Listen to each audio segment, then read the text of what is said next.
据古典秘籍所载，中国道家研究养生、长寿及回春已有2000多年的历史，历代道家所传法诀甚多，影响很大。但是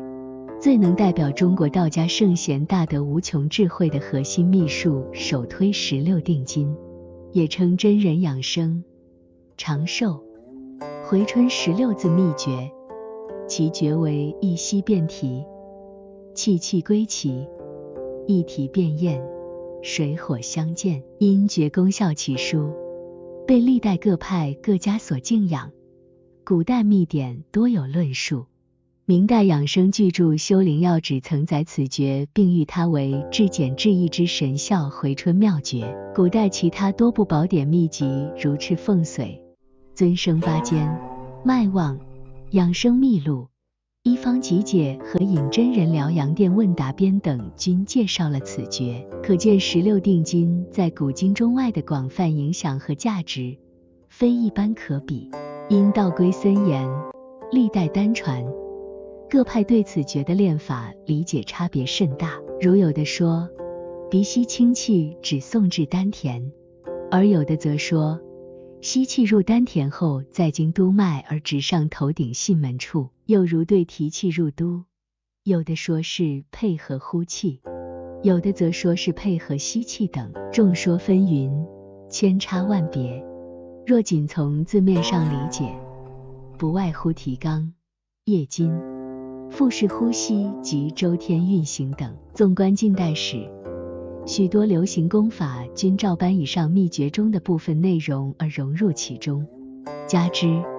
即使仅按其字面语义进行认真练习，往往也有一定的效果。所以此时很多人自感已得到真传，或将其破译，其实与其原貌均相差甚远。本人研究古传回春术多年，有关其秘诀中的玄机，曾拜访了多位道长及多位研修此诀的100岁老人，因一段其缘得其真传。经过10多年的反复验证和不断总结，结合历代古传秘籍所示，终将此诀予以破译，并得到国内外道学专家的普遍认可和一致确认。因历经时间较长，所摄道长、100岁老人甚多，限于篇幅，在此不赘，仅就所依据的古典秘籍部分，明示如下。一、操作程序。根据16定金的文字结构和语义提示，古代名著《修灵要旨》的记载，清代闵义德编订的《引真人疗养殿问答编》的阐述，以及本人10余年拜师所得、研修所悟，再结合养生学、生理学、心理学和中医学等，进行全面、系统、周密的考虑，深入细致的比较分析。吾认为16定金的原始操作程序应该是这样的：一、凝神吸虑，口中先漱金3到5次，舌角上下颚后，待满口金声，便把津液吞咽下去，吞时要有响声。二、随即于鼻中吸清气1口，以意念送至腹气丹田之中，在吸气的同时提缩肛门，如忍大便状，以意念与目力内视，从会阴处把内气提至腹气丹田，使上气、清气和下气、内气在丹田汇合，并略在丹田存一存。三、呼气，结合松肛，与此同时以意念与目力将丹田之气经会阴入督脉，从尾闾沿脊中线至命门、夹脊、玉枕直透入泥丸，此时呼气尽。四、吞咽口液，此时呼吸暂停，用意念与目力将升至泥丸之内气，连同口津一起送入腹气丹田之中，并稍在丹田留存一下。这样吸、呼、咽即为一次运演程序。接下去又做吸气动作，再做呼气动作，即做咽筋动作，如此循环往复。按此法每天修习秘诀2到3次，每次练习习20到40分钟为宜。2. 古籍练法依据。1. 从16定经文字本身所做的说明和提示及16定经的文字结构看，前2句已指明为吸气时的运演动作，后2句当是说明呼气和呼气后的运演动作。此论与古代的养生名著《脉望》一书所载相似，其记载的16定经的第3句便写为一呼变咽，也可作为注证，此其一。16定经在句式运用上有一个显著的特点，即连用2个变式。此种句式意在强调2个动作的前后紧相连接。一吸变提，显系指吸气一开始，紧接着便做提气动作，以利于内外气在丹田的交接和柔和。一提变咽，显系指呼气后迅速将提升至泥丸的内气和口筋一起咽入腹脐，此其二。16定经在一吸变提之后，进一步做了明确提示气气归脐。在吸气的时限内，气气归脐，当指从上吸入的清气和自下提升的内气，同时在腹脐聚合，此其三。16定经后部分注重指出水火相间，这是强调呼气后通过咽筋来益水强肾，促使心肾相交，水火既济，此其四。2. 传统养生名著作注证，修灵要旨的解说较为准确可靠，以下几点已较明确。1. 吸气的意念运行路线是到达腹脐。2. 提气入都时配合呼气。3.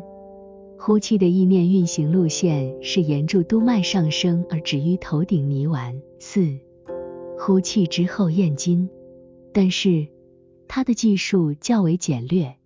有些地方还说得不大清楚，如随于鼻中吸清气一口，以意会及心目，记得直送至腹脐下1寸3分丹田元海之中，略存一存，谓之一吸，随用下部，轻轻如忍变状，以毅力提起使归脐，连及夹脊双关、肾门，一路提上，直至后顶玉枕关，透入泥丸顶内，其升而上之，亦不觉气之上出，谓之一呼。这里有2个问题，一是如忍变状的提纲究竟是结合吸气还是结合呼气？因为提纲是收缩性动作，故适宜于配合吸气，而这里的陈述不明确。2是呼气时的意念运行路线究竟是从腹脐开始，下经会阴再沿督脉而上，还是从会阴开始，上经腹脐再横穿命门直上夹脊、泥丸？传统周天宫的气行路线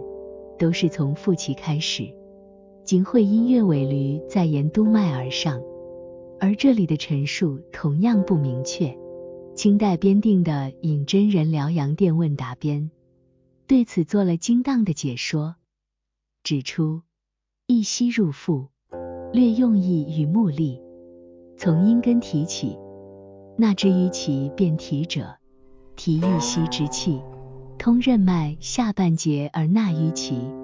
所谓一吸便提，气气归其也。又指出一提即一呼，于一呼之中略用意与目力，提入督脉，从尾闾通脊骨，直至顶门，如此上述2个问题便都迎刃而解，而16定经的原貌已就较为清楚了。3. 秘诀设计具有特色，显示了对传统周天宫的创新。16定经就其秘诀构架看，是属于传统的周天宫，但它对周天宫有重大的创新，充分显示了自身的特色。1. 以呼气配合升督，让内气运通督脉，是周天宫的重要修炼阶段，也是三关拦阻、气运难通的阶段。传统周天宫比较强调火逼金行，常取搓、抵、闭、吸的方法，以强调吸气来促使精气冲关通都。如果悟性好，持之得当，当获良效。但由于近无火时，心理素质很重要，稍不得法，极易使心态失之平衡，甚至还会走火入魔，产生明显副作用。16定金以呼气配合生都，掌握平稳火候，取其自然功成，这就可以使心态平衡，不会走火入魔。2. 以焰金结合降刃，炼丹家向来十分珍视宫中产生的唾液，认为是玉泉、神水。一般丹宫只提出，宫中如出现口液，要随时用力咽下，而16定金则将烟金作为秘诀构架的一个有机组成部分，一个重要的运演步骤，这具有非常重要的意义。第一，结合咽经动作，可以迅速有力地把通关后的内气从泥丸纳入丹田，从而促进并强化任督经脉的运转。第二，通过咽经动作，可配合天宫造化金经，促使玉液还丹。古代养生名著《崔公入药镜》说，练功时先采水中金，借物及土化火逼金行，上升至泥丸宫，化为甘露玉浆，落于黄庭，尝之甘美，称为引刀龟大丹直指说，内气入顶后，要紧闭两耳，使肾气不出，并入天宫，造化金经下降，如淋雨相似。古人认为真气通关入顶后，能化为金经玉液，而16定金的及时运演咽经动作，正可以配合和加强炼丹过程中的这种生理效应。第三，通过宫中有节律的咽经动作，能提高唾液腺的功能，因为咽经动作通过传入神经，会刺激眼脑的吞咽中枢和消化液分泌中枢，从而引起眼脑的反射活动，再通过传出神经而对舌体、唾液腺、咽喉、食道等发出冲动，于是便进一步提高了唾液腺的功能。3. 强化了对丹田的积惹和鼓荡作用，促使内外气直接在丹田交合。炼丹家认为腹部丹田是藏经之处，周天宫的小周天阶段主要是炼精化气，使精变为高质量的气，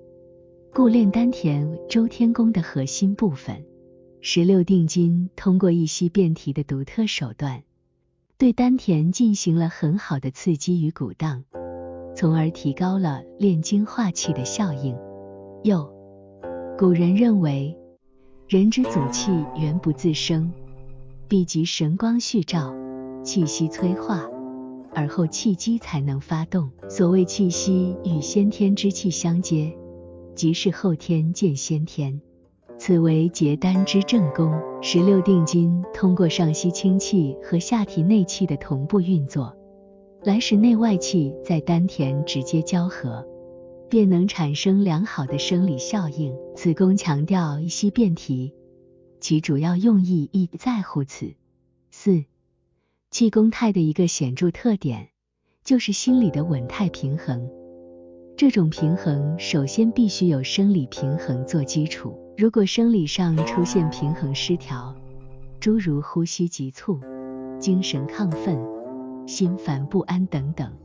则从根本上破坏了练功态。16定金是注意配合吐纳的工种。从生理学角度说，吸气时伴交感神经兴奋，呼气时伴副交感神经兴奋。又，引气上升时，易促使神经兴奋升扬；引气下降时，易引导神经镇静降阴。督脉属阳，传统周天宫在运气升都时，不但结合吸气，结合意念力，而且还运用搓、抵、闭、吸，这就大大提高了神经的兴奋度。稍不得法，极易使心态失衡。而16定金则以呼气配合声嘟，让练功者在副交感神经兴奋、身心松静的基础上，运精气上督脉，这就较好地处理了声嘟与维持一定神经兴奋度的关系。任脉属阴，引气下降能诱导神经镇静，用深吸气来配合降任脉，即可保持内气运化所必要的神经兴奋度，又可平极降阴来控制交感神经的兴奋。由此看来，16定金的运演设计充分注意到人体身心平衡的需要，起到性命双修的作用。5. 秘诀设计充分体现中医学阴平阳秘、心肾相交的理论。口津系水液，属阴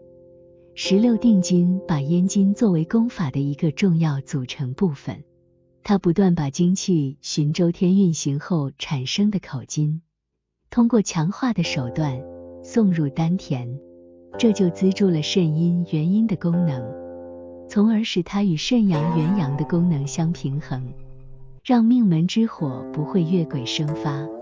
而是与先天真水相融合，进而阴阳互根，产生真元之气。传统医学认为，肾属水，心属火，水宜升腾，火宜下降。如果心火下交于肾，肾水上承于心，水火既济，则能促进机体的阴阳平衡。咽津入丹田，既能引导心火下降，又能助运肾水上升，最后促成心肾相交，水火既济。显然16定金的运演设计是充分体现了中医学阴阳平衡理论。3. 练习注意事项。要练好16定金，除做到松静外，还应注意以下几个方面。1. 要培养一心两用的能力。一心两用，心理学上称为注意力的分配，即把注意力同时集中在不同的过程上，或者说，在一个时限内有2个或2个以上的注意中心。16定金在深吸气时，一方面引清气沿任脉入丹田，同时又要求提肛并提运下部之气，这就要求在一个时限内把注意力分配给上下2个气行过程。刚开始操作时可能不习惯，会有顾此失彼的不协调之感，但由于这2个气行过程的运演动作并不复杂，且有内在的相关性，因此只要通过一段时日的训练，让2个活动过程之间建立起联系，便会较快地达到运演自如的程度。那时只要大脑下达指令，就会自然地运作起来。2. 要养成轻缓柔长的呼吸。要处理好呼吸实现同意念运行的关系。16定金要求轻缓柔长的呼吸，只有这样才便于完成意念运行和内视运作的路线。由于在呼气或吸气的时限内，一定要完成功法规定的气行路线，所以要是呼吸还不能明显减缓，那么意念和内视的循经运行就要稍快些。待至呼吸明显减缓，意念和内视的运行才可以随之放慢。总之，两者要始终保持这种同步关系。还有，意念、内视配合呼吸运行时，自始至终保持均匀的速度和力度，不要时快时慢，时轻时重。16定金运行周天，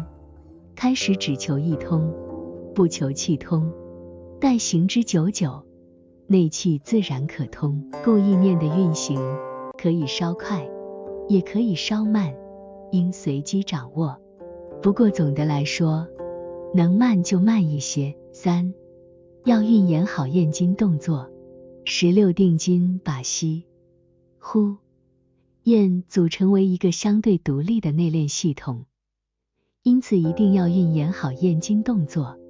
让三者紧密衔接、连贯、沟通。这里有几点尤其值得注意。一、呼气进时要马上进行咽筋动作，不要停顿，还要有意上接泥丸之气，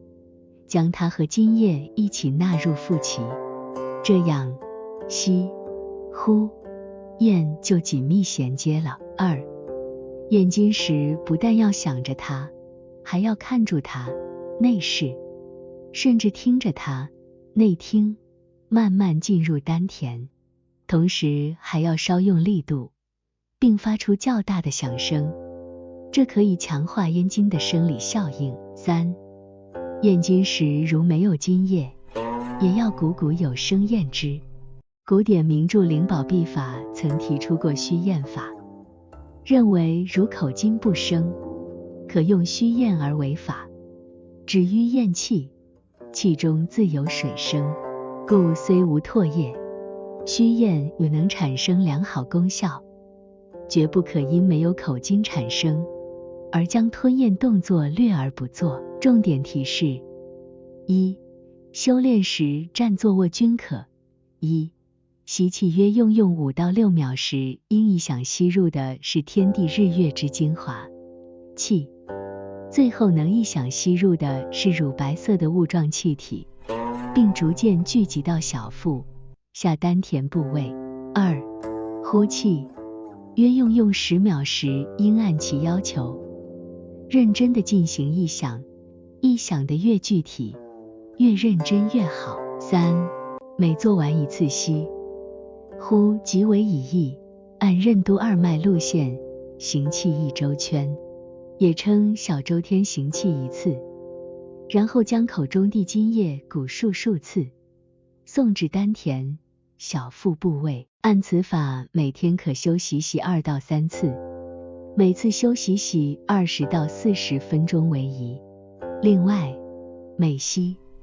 呼一次便送咽津液1次，且薄薄有声为佳。此事对养生、保健、治病效用非常奇特，望能按其要求重点操作。4、你能否记住穴位的准确尺寸并不重要，更重要的在于你每次练习时均能以意念按任督二脉路线行气1周，只要如此操作，效果同样神奇。5、过饱、过饥、发怒、